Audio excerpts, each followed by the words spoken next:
Coach, apakah saya seharusnya membayar anak buah saya lebih dari UMR atau standar gaji yang rata-rata, ataukah saya membayar pas-pasan saja sesuai dengan UMR? Kira-kira begitu pertanyaan seorang pengusaha kepada saya beberapa waktu yang lalu. Dan jawaban saya kepada beliau adalah, sebisa mungkin usahakan lebih tinggi dari UMR. Loh, kok bisa gitu, Coach?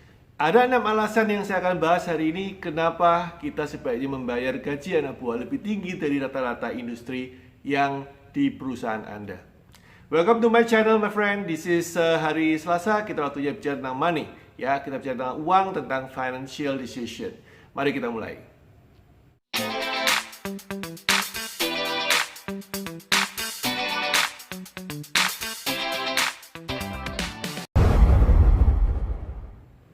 Oke guys, saya memberi judulnya adalah Money and Team atau Team and Money, ya, anak buah kita dan uang. Saya tidak membuat ini menjadi vlog tentang tim karena fokusnya adalah ke uang sebetulnya, ke keuangan, karena hari ini kita bicara tentang finansial.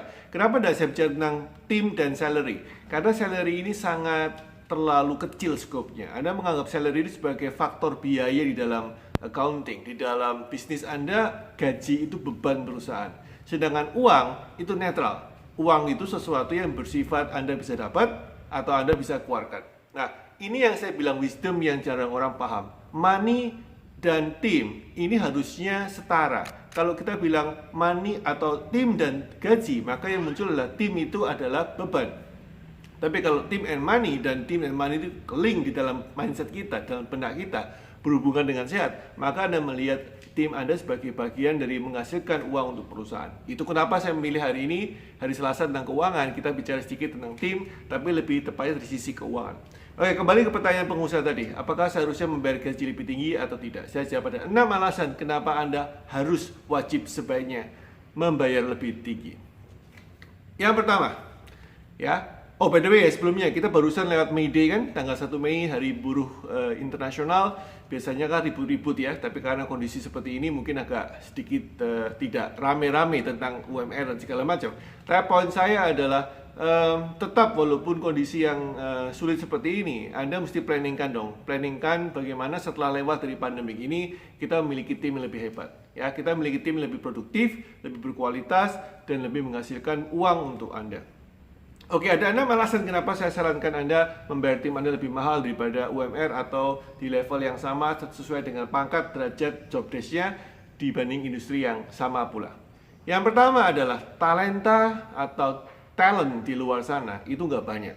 Jadi bayangin ya, kalau namanya supply and demand, Anda tahu bahwa semakin sedikit yang supply, semakin banyak yang demand, maka semakin tinggi harga itu. Demikian juga dengan SDM. Ya. Anda perlu tahu bagaimana tentu untuk merekrut SDM yang benar. Kalau Anda bilang, kok saya nggak paham bagaimana memilih SDM yang benar, takutnya gajinya kemahalan untuk SDM yang salah, karena itu belajar merekrut yang benar. Ya, jika Anda nggak tahu, at least lihat vlog saya. Lihat vlog saya setiap hari Jumat, saya membahas banyak tentang SDM, bagaimana merekrut, bagaimana cara menginterview, kalimat-kalimat interview yang saya ajarkan, dan seterusnya dan seterusnya. Anda bisa lihat setiap vlog saya setiap hari Jumat ya. Lihat di Instagram saya punya database tentang bagaimana cara merekrut. So yang pertama, talent itu terbatas di luar sana. So you must appreciate them dengan memberikan lebih tinggi dari rata-rata.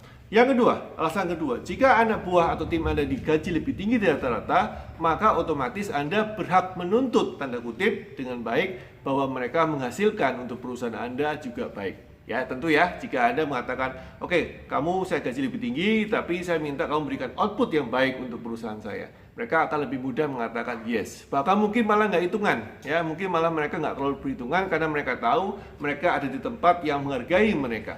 It's funny about human being ya. Manusia ini kalau merasa dihargai, mereka memberikan lebih dari yang diminta. Ini boleh dicatat ini, catat aja ya. Tolong dicatat, ambil kertas, ambil handphone, catat di note Anda.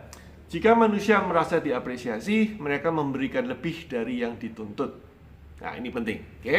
Dan manusia itu aset, ya. Semakin banyak Anda mengapresiasi, semakin banyak mereka memberi kepada Anda. Itu yang kedua. Yang ketiga, this is very good. Kembali ke cost lagi. Cost untuk melakukan recruitment menjadi lebih murah. Ya, ini kan hari uang ya, hari finansial. Kok bisa gitu, Coach? look from perspektif anak buah Anda. Jika anak buah Anda digaji lebih tinggi dan dengan asumsi nggak cuma gaji aja ya, kita pernah bahasin di vlog tentang tim bahwa gaji itu bukan nomor satu, tapi faktor yang dipermasalahkan oleh tim sebetulnya. Tapi bukan itu nomor satu yang membuat tim Anda sukses apa tidak. Ada faktor lain. Dengan catatan faktor lain itu dipenuhi, maka Anda akan memiliki proses rekrutmen yang lebih efisien dan efektif. Kok bisa begitu? Ya dong, mereka akan mau sharing kepada Anda, saya punya teman bos yang juga bagus kerjanya, yang juga bertalenta, yang malah mungkin lebih pintar dari saya, dan lagi lowong, lagi available. Ya, kenapa nggak kita ajak ke perusahaan kita, bos? Nah, bayangin jika Anda melakukan menzolimi anak buah Anda, kira-kira mau nggak anak buah Anda mereferensikan teman mereka untuk bekerja di perusahaan Anda? Ya, nggak mungkin lah, it's impossible. Ya, you get my point. Bahwa konsep daripada menggaji anak buah lebih tinggi itu mempunyai keuntungan yang di luar masalah gajinya, ya, yaitu ada manfaat yang bisa Anda panen kemudian hari. Oke, itu yang ketiga, yaitu cost of recruitment menjadi lebih efisien. Yang keempat, cost lagi, yaitu namanya apa? Ketika Anda punya perusahaan yang talentanya baik dengan gaji yang pantas dan lebih baik, maka turnover daripada karyawan Anda itu lebih sedikit. Nah, artinya buat perusahaan Anda bisa menghemat waktu untuk mengajarin anak baru dan biaya yang mereka bikin salah ya. Setiap orang baru pasti bikin salah dan itu pasti proses learning curve-nya pasti ada. Anda bisa cut learning curve-nya itu. Learning curve-nya jadi nggak ada. Jadi mereka tidak usah membuat kesalahan-kesalahan konyol yang cost you money. Mereka tidak akan membuat kesalahan-kesalahan yang tidak seperlunya, yang justru akan menghabiskan uang Anda. Dan kalau mereka tidak buat kesalahan, that means you are saving money. Get my point? Ya. So yang keempat adalah cost. Yang kelima, nah ini penting ini ya. Yang kelima, kenapa Anda perlu membayar anak buah lebih tinggi, gaji lebih tinggi? Yaitu karena Anda bisa berbicara tentang quality, ya, bukan quantity of work, tapi quality of work. Saya melihat banyak anak buah atau tim itu bekerja berdasarkan robot, ya, sesuai dengan SOP saja, berdasarkan dengan yang disuruh apa, bekerja apa, ya udah itu yang disuruh ya, namanya juga anak buah ya. Tapi kalau Anda bicara tentang anak buah yang mengerjakan quality, mereka bisa memberikan input kepada Anda, mereka bisa memberikan tanda kutip masukan kepada Anda. Bos, kalau melakukan ini kok rasanya kurang cepat hasilnya. Gimana kalau kita melakukan ini? Bos, gimana kalau kita merubah SOP-nya? Nah, orang-orang yang memiliki free thinking seperti ini, itu orang-orang yang benar-benar aset untuk perusahaan. Kayak apa hubungannya dengan uang? Look, pada titik tertentu, memang nggak semua karyawan Anda bisa diperlakukan seperti ini. Pada titik tertentu, Anda bisa melingkan, Anda bisa mengkonekkan keuntungan perusahaan dengan kinerja mereka. Ya, contoh, Anda bisa terbuka kepada GM Anda, manajer Anda bisa terbuka kepada direktur Anda untuk mengatakan kepada mereka, hey guys, look, profit perusahaan sekian miliar atau sekian puluh juta setiap bulan atau setiap tahun, whatever your number is. Kalau Anda melakukan ini, profit saya naik. Jika Anda melakukan kesalahan ini, profit saya turun, gitu ya. Nah, Anda juga bisa bilang, jika profit saya naik, saya bisa share kepada Anda sekian persen. Ya, bantu saya untuk naikin profit sehingga Anda bisa mencapai target lebih tinggi.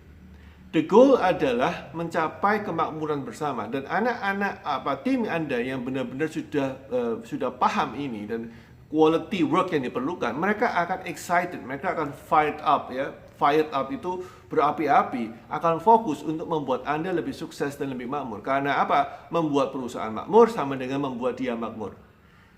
Perhatikan kebalikannya, jika anak buah Anda tidak dihubungkan dengan uang dan hanya berhubungan dengan gaji, maka pikirannya sangat sempit. Dia bilang apa? Perusahaan tambah kaya pun gaji saya seperti ini, bos tambah kaya pun gaji saya sama.